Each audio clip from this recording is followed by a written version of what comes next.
Okay, so a little history. If you're younger and you're watching this, you may notice that when you go to the video store, or hell, if you still go to any video stores, you'll see a lot of Disney sequels, like Cinderella 2, or The Little Mermaid 2, or Lion King 2. The reason for this is that there was a time when hand-drawn animation was dying. I mean, okay, you could argue it's not really around much anymore, especially cinematically, but Disney was losing it big time. Most of their films were not making money, so they did a lot of direct-to-DVD sequels. And most of them were pretty bad. This is worth mentioning because one or two actually made it to the big screen, and in this case, it's Return to Neverland, the sequel to one of Britain's most beloved children's stories. When it came out, it was panned. The critics hated it. Everybody said it's just another direct-to-DVD movie just thrown on the big screen, given a little bit more budget. It's a waste of time. So that's the movie I was waiting to see, and honestly, I don't think that's what I got. Okay, it's not great, but it was actually a little better than what I was expecting. Kinda? Sorta? Okay, well, it's years later. Wendy is grown up and has a family of her own, but unfortunately, it's during wartime. Oh yeah, we're going there. Not only is Wendy's husband going off to war, but it also looks like that her children, one being the main character Jane, are about to get sent away because of the bombings. Jane has forced herself to grow up faster than most children because of the obvious situation. While Wendy still tries to tell stories of Peter Pan in imagination, she just can't seem to get into them anymore, and understandably so. But that all changes when one night Captain Hook returns, kidnaps Jane, and takes her to Neverland, mistaking her for Wendy.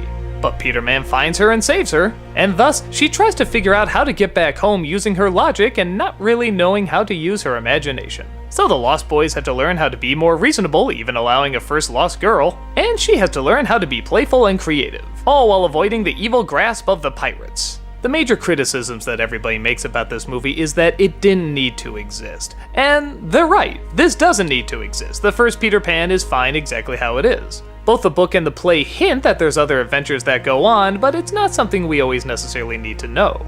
I guess for me though, I grew up with a show called Peter Pan and the Pirates. It's a show not a lot of people know about, but it was damn good.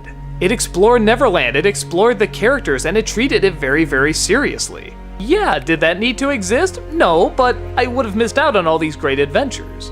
Return to Neverland kinda has a similar feel, except in the Disney universe. It's still clearly the Disney Peter Pan and the Disney Captain Hook. In fact, the voices they got to replace them are amazing. They sound just like the original actors.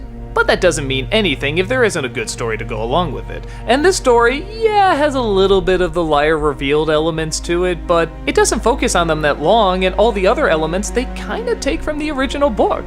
For example, there's a scene where Jane says she doesn't believe in fairies. I sort of rolled my eyes and said, oh yeah, well we all know what this is because of the first movie. Wait a minute, they didn't do that in the first movie.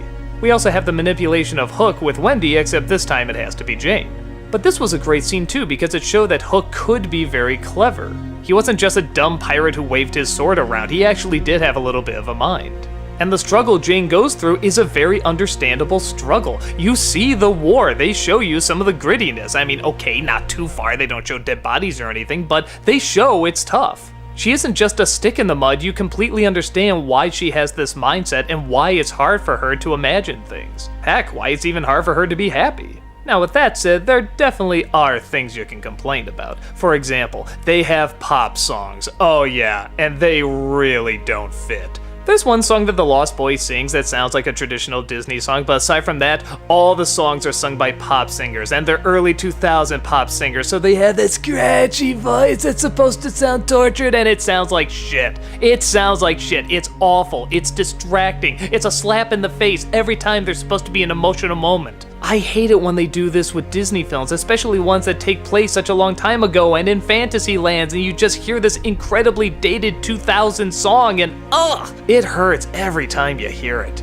Also, the voice actress for Jane is kinda hit and miss. Sometimes she really gets the lines right, and other times it sounds a little forced. But it's nothing too distracting.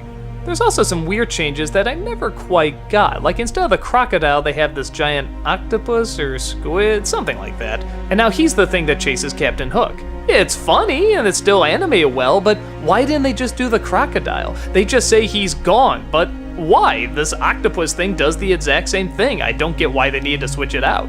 But for the most part, what they do switch out or keep in is actually kinda welcomed. And besides, that's not the focus. The focus is on Jane interacting with the Lost Boys and trying to get back her childhood.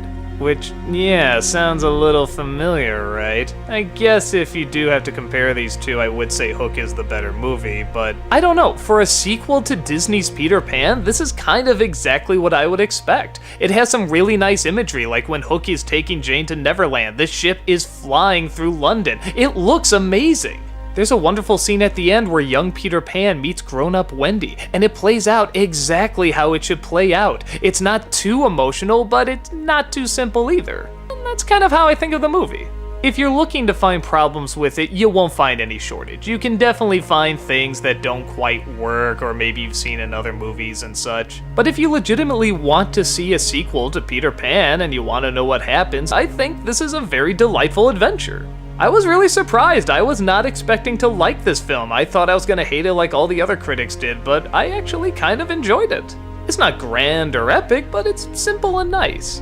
Did it need to be made? Probably not, but since it does exist, I think it's fine. I think kids can watch it and get a lot of laughs, and adults can watch it and enjoy some of the more emotional moments. It felt like the people making it enjoyed the subject matter and weren't forced into doing it. They appreciated the magic and the imagination and the humor and the artwork, and they wanted to do something very similar, and in my opinion, they succeeded.